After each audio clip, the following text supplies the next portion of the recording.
सुप्रभात छात्रों। आज मैं गोधुली भाग 1 कक्षा 9 के पाठ 6 अष्टावक्र की चर्चा करने वाली हूँ, जो एक रेखा चित्र है। इसके लेखक विष्णु प्रभाकर हैं। मैं इस पाठ का कुछ अंश पढ़ा चुकी हूँ। एक बार पुनः पाठ की पुनरावृत्ति करते हुए आगे बढ़ती हूँ। सबसे पहले हम लोग जानेंगे कि रेखा चित्र है क्या। डॉक्टर गोविंद त्रिगुणायत के अनुसार रेखा चित्र वस्तु, व्यक्ति अथवा घटना का शब्दों द्वारा विनिर्मित वह मर्मस्पर्शी और भावमय रूप विधान है, जिसमें कलाकार का संवेदनशील हृदय और उसकी सूक्ष्म पर्यवेक्षण दृष्टि अपना निजीपन उड़ेल कर प्राण प्रतिष्ठा कर देती है। इस प्रकार रेखा चित्र में शब्दों का ऐसा प्रयोग किया जाता है जिससे व्यक्ति का व्यक्तित्व उभर कर आए। रेखा चित्र का वर्ण विषय वास्तविक होता है। अष्टावक्र के नाम से एक ऋषि पुत्र हो चुके हैं, जिनका बौद्धिक और आध्यात्मिक संपर्क राजर्षि जनक से हुआ था। उन्होंने जनक को जो उपदेश दिए उससे अष्टावक्र गीता या महागीता कहते हैं। पर आज मैं ऋषि पुत्र अष्टावक्र की चर्चा नहीं करूंगी। अष्टावक्र के नाम से ही एक ऐसे चरित्र की चर्चा आज होगी जिसका जीवन संघर्ष हिला देने वाला है। उसकी माँ विधवा थी, जिसके सिर के बाल सदा उलझे रहते थे और कभी कभी वह उससे तंग आकर अष्टावक्र को बुलाती थी कि इधर आकर देख, बाल में कुछ फंसा हुआ है। तब अष्टावक्र गंभीरता से इधर उधर देखता और माँ को कहता, माँ यहाँ तो बाल है, तोड़ दूं। इस पर माँ जो है झुंझला जाती और अष्टावक्र भी अपना मुंह और वक्र करके वहीं पास के कुएं की जगह पर जा बैठते। अष्टावक्र खोमचा लगाता था और अक्सर कचालू की चाट, मूंग की दाल की पकौड़ियाँ, दही के आलू और पानी के बतासे, इन सबको काले से लोहे के थाल में सजाकर बेचता था। मूढ़ी को बगल में दबाता, थाल को बाएं हाथ में रखता और छड़ी को दाहिने हाथ में रख लेता। फिर गली गली पुकारता फिरता, चाट लो चाट, आलू की चाट, पानी के बतासे। ऐसा नहीं था कि उसका चाट कोई खरीदता नहीं था। उसके आसपास जो है हमेशा भीड़ लगी रहती थी और बच्चे हजार काम छोड़कर दौड़े आते और उसके स्वर में स्वर मिलाकर पुकारते, पकौड़ी बतासा ले, उल्लू की चाट ले। इस तरह से चिढ़ाया करते। उसकी माँ ने उसे चाट बेचना सिखाया था। वह हमेशा कहती, समझा कर भेजती, देख बेटा, पैसे के 4 बतासे देना, 4 पकौड़े देना और 4 चम्मच आलू देना।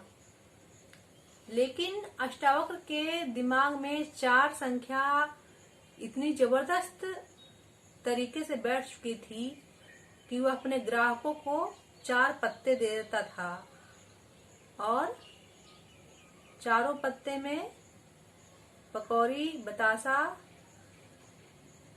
दिया करता था। इससे उसे जबरदस्त घाटा होता था।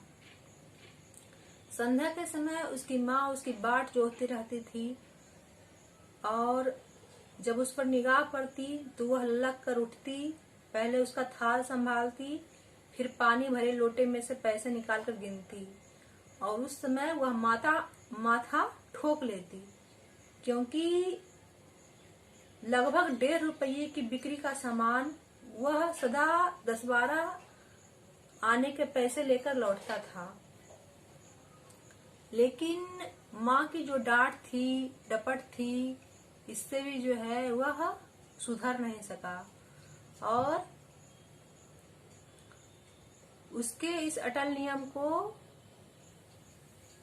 कोई कभी भंग नहीं कर सका। लेकिन कभी कभी उसने भी बुद्धिमानी की बात की थी। जैसे एक बार उसने माँ से कहा, माँ चाट तू बेचा कर, मुझे लड़के तंग करते हैं। यह बात सुनकर उसकी माँ की शुष्क आंखों में उसकी माँ के शुष्क नयन सजल उठे। बेटे ने कहा, भूख लगी है। माँ ने नहीं सुना। फिर बेटा बोला, माँ भूख। तो माँ चिंचिना पड़ी, बोली मुझे खा ले। बेटा कुछ समझा नहीं। माँ फिर बोली, खा क्यों नहीं लेता, पाप कट जाएगा। नासपीटे ने नाक में दम कर रखा है, ना जीने देवे है ना मरने देवे है। कब तक बैठी रहूंगी तेरी खातिर। अमर पट्टा किसने लिखाया है, कोई पानी की बूंद भी नहीं डालेगा, पर तू समझे तब ना। वह बोलने लगी तो बोलती ही रही, लेकिन सुनने के लिए वहां अष्टावक्र नहीं था। वह कुएं की जगत पर जा लेटा। बहुत रात बीत गई। जब तक उसकी माँ उसके मुंह में टुकड़े तोड़ तोड़ कर ना देने लगी, तब तक वह नहीं खाया। और फिर बेटे को खिलाकर माँ ने खाना खाया और वहीं जगत पर जा लेटी। दोनों सारी गर्मी बिना ओढ़े बिछाए कुएं के जगत पर सोया करते थे और जाड़ों के दिनों में कोठरी की किवाड़ बंद करके चूल्हे की गर्म राख और एक दूसरे के शरीर से काफी गर्मी हासिल करते थे।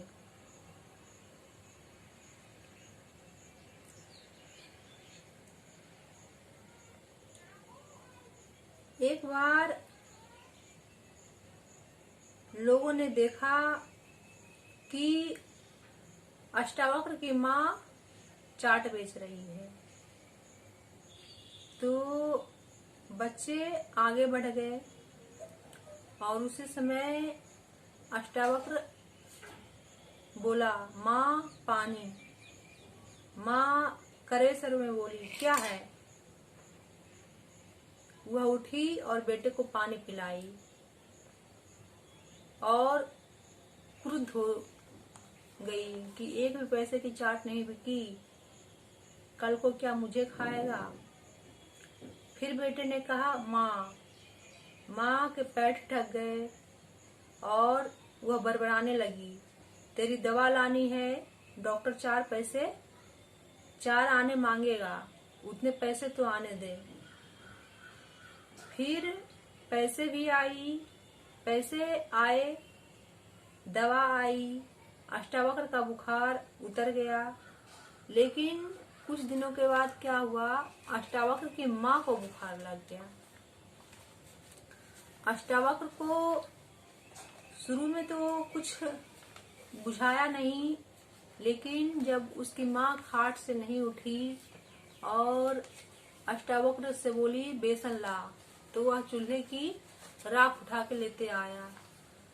तो उसकी माँ ने कहा, बेसन इधर है, और फिर वह बेसन लाया। माँ समझाते गई कि इस तरह पकौड़ी बनाना है और सब लेटे लेटे तैयार कर दी। और माँ बोली कि अब इसे तेल में छोड़ते जा, धीरे से छोड़ना नहीं तो जल जाएगा। तो अष्टावक्र ने मुट्ठी भर आलू बेसन कढ़ाई में छोड़ा तो तेल सीधा उसके छाती पर आ गया और हाय माँ कहते हुए वह वहीं लुढ़क गया। क्या हुआ कहते हुए माँ उठी। अब पता नहीं माँ का बुखार कहाँ चला गया, सीधे वह डॉक्टर के पास पहुंची। सौभाग्य से तेल उछटता हुआ पड़ा था इसलिए अष्टावक्र उसकी जलन को सह गया और उसी तीव्र बुखार में उसकी माँ ने थाल तैयार कर दिया। लेकिन जब अष्टावक्र बेच कर लौटा तब माँ में इतनी हिम्मत नहीं थी कि वह उसका थाल संभालती, थाल लेती। अष्टावक्र को यह परिवर्तन कुछ अच्छा नहीं लगा और उसने पैसे निकाल के माँ के ठंडे ठंडे हाथ पर रख दिए। ठंडे ठंडे पैसे माँ के जलते हुए हाथ पर रख दिए और बोला, माँ भूख लगी है। बेटे ने फिर कहा, माँ भूख, खा ले। इतना ही माँ बोल सकी, लेकिन बेटा खाए भी तो कैसे, जब तक कि जो है माँ उसे खिलाती नहीं थी। धीरे धीरे उसकी माँ का शरीर गर्म होते गया। 1 दिन हुआ, 2 दिन हुआ, तीसरा दिन भी जो है माँ ने उठने का प्रयत्न किया, लेकिन वह उठ नहीं सकी। उसने गर्दन उठाकर देखा, चाट का थाल उसी तरह पड़ा है। अष्टावक्र ने कुछ छुआ तक नहीं। उसकी जलती हुई आंखों में पानी की बूंदें उतर आई। उसने अपने कांपते हुए हाथों से अष्टावक्र के मुंह को सहलाया।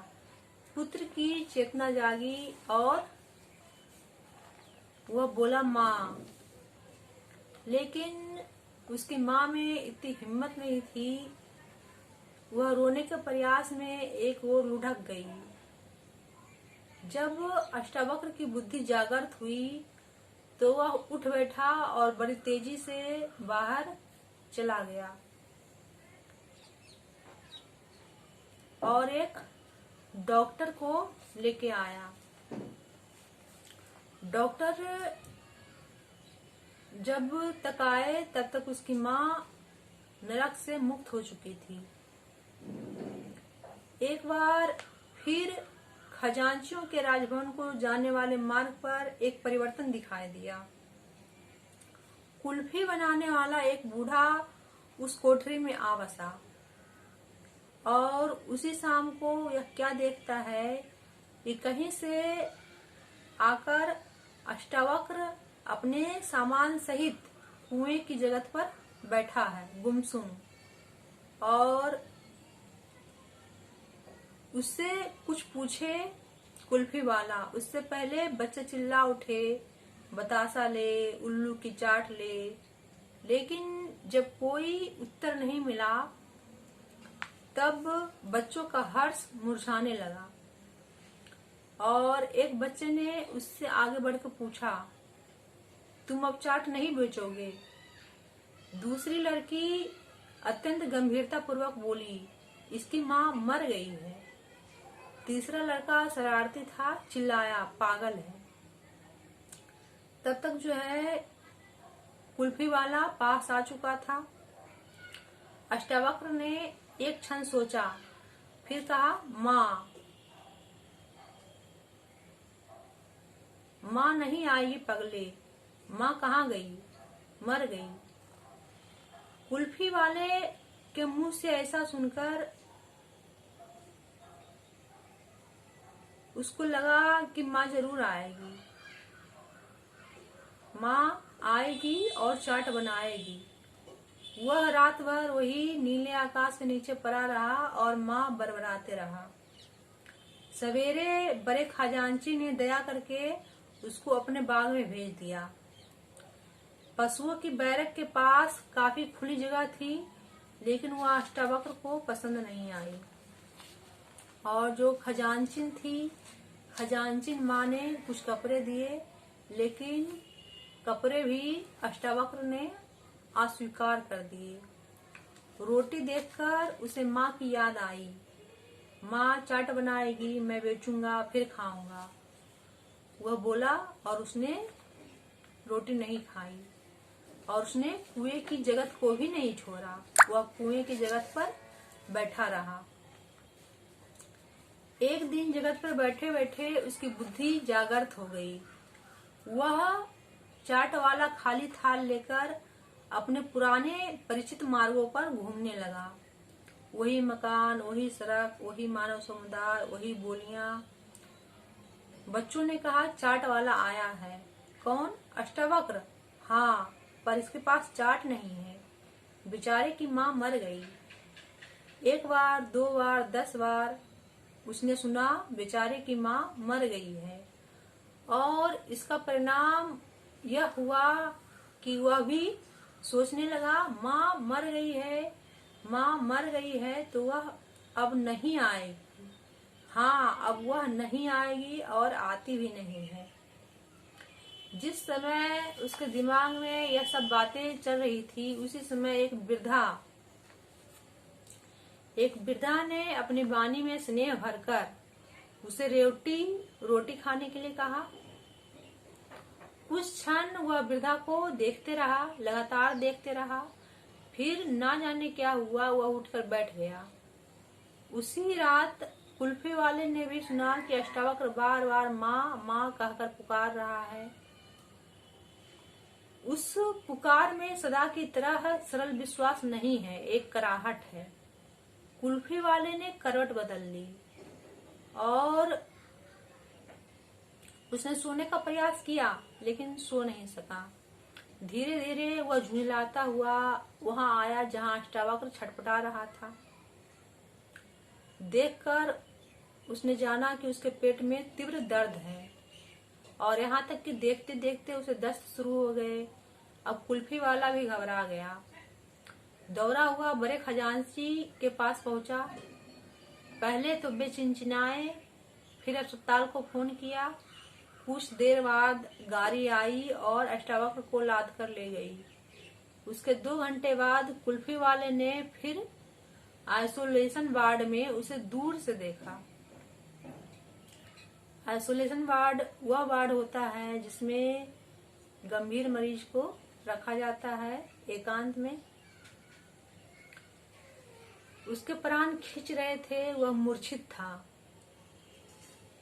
और वह प्यासा भी था। डॉक्टर आया, देखकर बोला, बस अब समाप्त होने ही वाला है। नर्स ने कुल्फी वाले से पूछा, तुम्हारा मरीज है? कुल्फी वाले ने गर्दन हिलाकर जवाब दिया, जी नहीं, इसके कोई नहीं है। उसी क्षण अष्टावक्र की बुद्धि जागृत हो गई। धीमे पर गंभीर स्वर में पुकारा, माँ। दोनों एक साथ